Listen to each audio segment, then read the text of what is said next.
7h, 9h, Nikos Aliagas sur Europe 1. C'est l'heure de la revue de presse de David Abicard, Nikos. Bonjour David. Bonjour Nikos, bonjour Céline, bonjour à tous.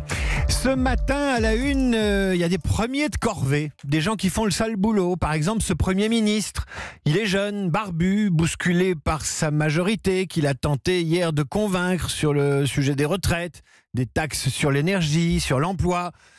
Il va démissionner. Je vous parle de Charles Michel, évidemment, Premier ministre belge, qui a remis hier sa démission au roi Philippe, qui a jusqu'à demain pour clarifier la situation, nous explique le Soir de Belgique ce matin.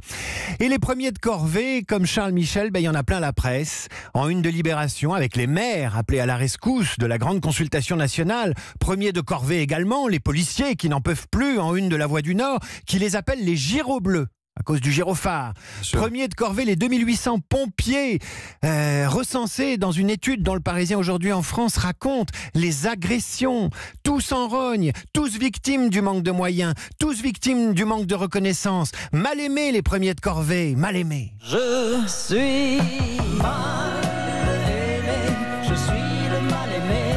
Les premiers de corvée sont les maires à la une du journal Libération. Alors que les syndicats de police appellent aujourd'hui à un service minimum pour protester contre leurs conditions de travail, explique Le Progrès, les maires de France sont appelés, eux, à un service maximum par le président de la République pour conduire la grande consultation nationale.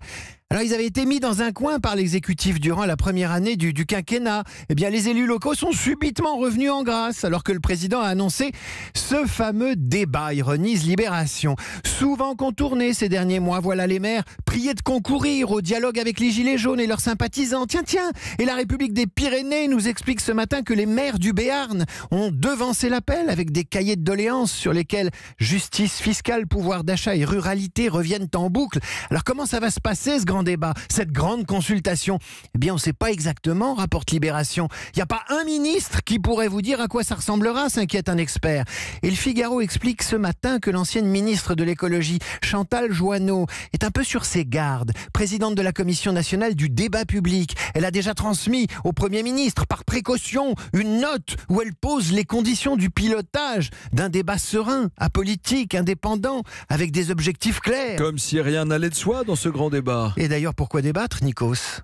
On sait ce qui ne va pas, pourquoi palabrer encore et encore? Et je résiste pas au plaisir de vous lire ce texte narquois, un extrait que l'essayiste Philippe Muret, disparu en 2006, écrivait au sujet de notre société moderne, accro au débat permanent. Un texte que Fabrice Lucchini lit parfois au théâtre, j'ouvre les guillemets.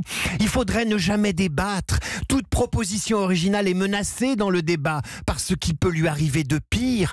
Un protocole d'accord. Il ne faut pas argumenter, il faut trancher dans le vif. Penser, c'est présenter la facture, je ferme les guillemets. Autrement dit, plus on débat, plus on se débat, plus le débat nous abat et le débat de devenir une corvée. Ce texte est formidable et je le partage sur Twitter dans un instant. Penser, c'est présenter la fracture. Aussi. Et donc la facture. D'autres premiers de corvée dans la presse, David? Il y en a plein. Les procureurs en crise dans le Figaro avec un rapport de l'inspection générale de la justice qui dit la désaffection pour leur métier. Premier de corvée aussi les chauffeurs Uber entendus hier au Prud'homme de Paris pour obtenir le statut de salarié, nous dit le Parisien aujourd'hui en France. Réponse le 11 mars. Premier de corvée toujours les bouchers dans les Échos, les bouchers harcelés par les végans.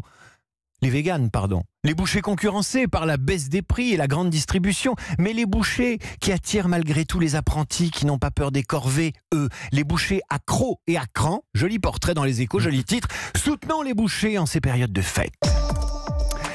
On termine avec le premier de corvée du mois de décembre. Le premier d'entre eux, j'ai nommé le Père Noël. On sait qu'il existe, mais ça va mieux avec une enquête auprès des principaux intéressés que dépose dans nos souliers ce matin la Manche Libre. Le très sérieux Institut national d'études statistiques, l'INSEE, a publié hier une enquête auprès des enfants de 0 à 7 ans qui vivent en Normandie. 320 000 d'entre eux déclarent croire au Père Noël, qui ne sera pas de corvée pour rien dans la nuit du 24 au 25 décembre. Et moi aussi, j'y crois au Père Noël. Et si c'est Elvis qui le chante, j'y crois 2 fois plus.